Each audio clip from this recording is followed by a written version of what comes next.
Today, we're going to talk about the 3 top tips to improving your bench press.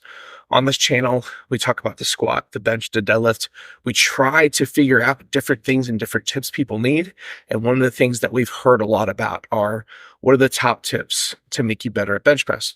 And I'm here to tell you the things that not a lot of people are talking about, because I think everyone's consumed in the stereotypes of bench pressing. There are some advantages you can do in your training to make you better at bench that maybe you're not thinking clearly about.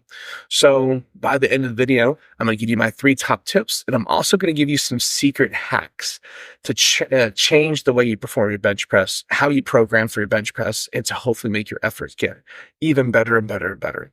So the bench press, to me, is the king of all upper body lifts. It's the second lift in a powerlifting competition. It requires you to bring the bar down to your chest and to push out to lockout. Everyone's obsessed with the bench press, whether you're at powerlifting meet or at the gym with your friends. Everyone wants to know, how much do you bench press?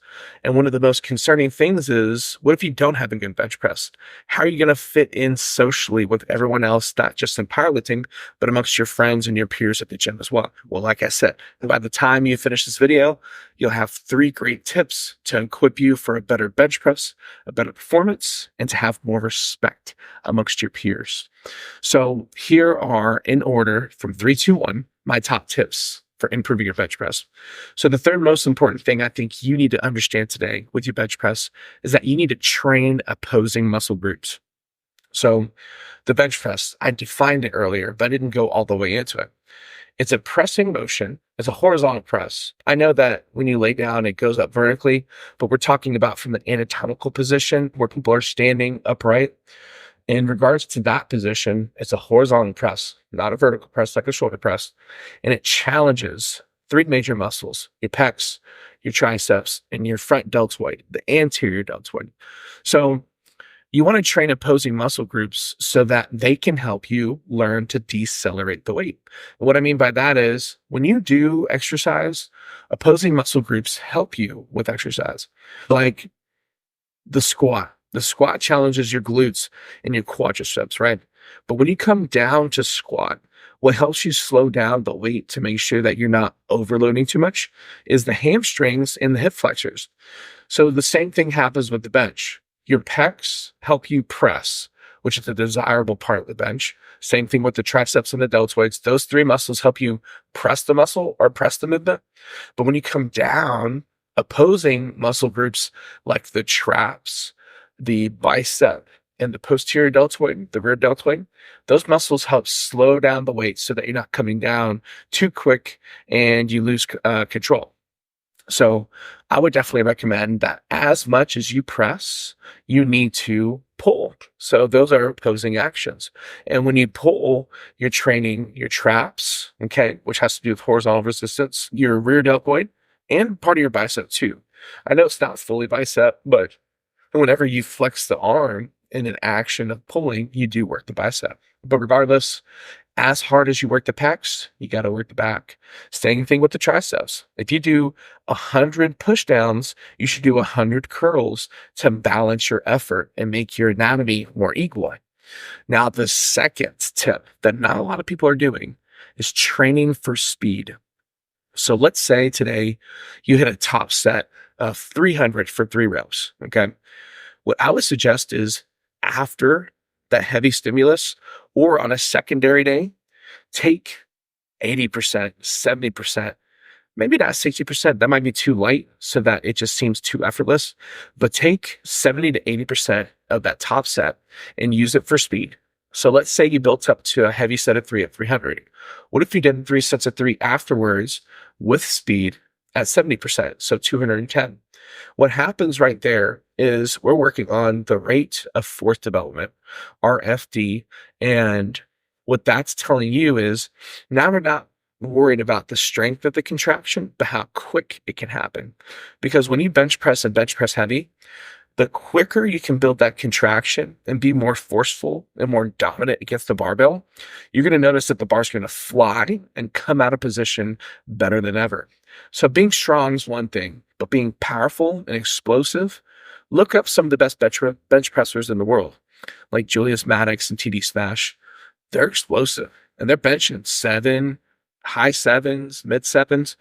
We're almost getting to 8. They're benching heavy. And it's because they do a lot of speed work too. And they're working out the rate of how forceful those contractions exist. And then my number one tip for any powerlifter, slow down your bench press. So when your muscles work, especially during the bench press, you get the downward phase and the upward phase. So the downward phase, the muscle stretches and builds a lot of tension. It's called elastic potentiation. It's a band. It's kind of like a slingshot. If I pull my slingshot real slow and it gets real tense, there's a lot of energy, because what happens is when I let go of the slingshot, that band wants to go back to its original state. And the further away you pull that band and build more tension, the more power and the quicker it's want to get back. It's going to want to get back to its original state. Same thing with your muscles. You stretch them, they want to go back to their original state. So there's a lot of buildup whenever you make all that tension exist in your muscles.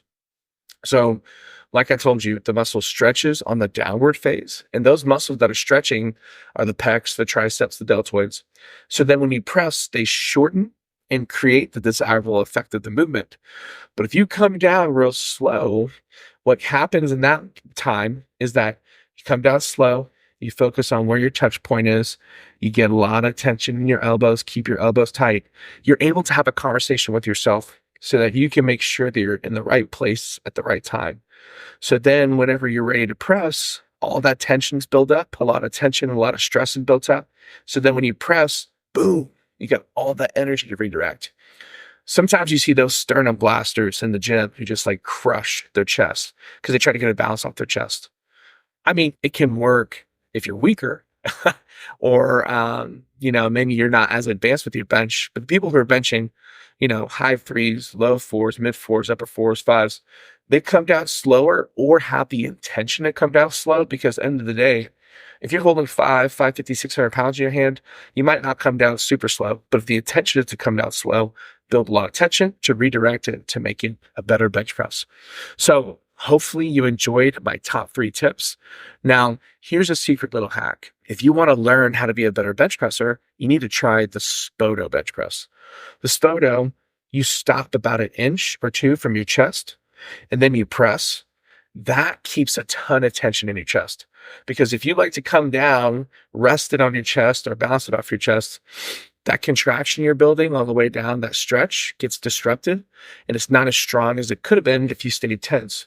So if you start doing the Spoto bench press a lot more often, it's going to be harder, it's going to be a lot more tense, but it's going to make all those muscles a lot stronger than they were before. I would recommend doing them for heavy sets, for 5, 4, 3, 2, 1, and using that as like a secondary movement to your pressing day to help you be a better bench presser. But ultimately, I hope you liked the video. If you want to learn more, just leave a comment below.